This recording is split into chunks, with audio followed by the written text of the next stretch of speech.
नुआपड़ा निर्वाचन प्रचार ग्रस्त आसीथिबा पूर्वोत्तर पीसीसी सभापति द्वय निरंजन पट्टनायक और जयदेव जेना असुस्थ थिबा वर्षियान कांग्रेस नेता रासबिहारी बेहरा को भेटी स्वास्थ्य अवस्था बुझिथिले।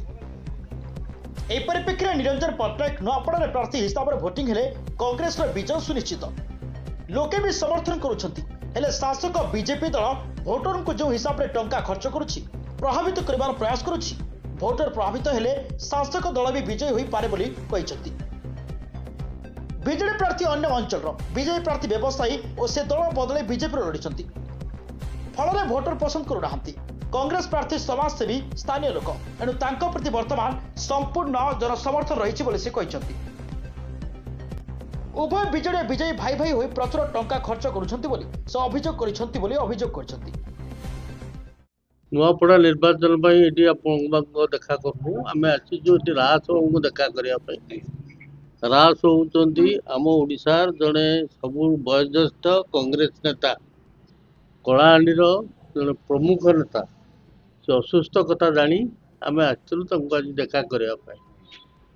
नुआपड़ा कथा जो कहले नुआपड़ा परिस्थिति होची प्रार्थी हिसाब से आम प्रार्थी सब बेस्ट गाँ गंडारू आरंभ कर सबू जगार घासीराम बाबू माने ओजन भारी अच्छी से दृष्टि आम आशावादी ये नुआपड़ावासी सारा ओडिशा को गोटे आदर्श देखेबे और घासीराम बाबू को जितेबे बोली आम पूरा विश्वास। किंतु सरकार अच्छी बहुत धनशाली व्यक्ति अच्छा कारण नुआपड़ा जहाँ जनागला जहाँ किसी उन्नयनमूलक कार्य होती कांग्रेस समय भी होती 25 वर्ष धरी बीजेडी समय विशेष किसी है ये 17 मास धरी जो सरकार है सी जहाँ जहाँ सब प्रतिश्रुति देते सी सब विशेष भाव में कार्य करानी। उदाहरण स्वरूप हाँ कही धान दर 3100 टका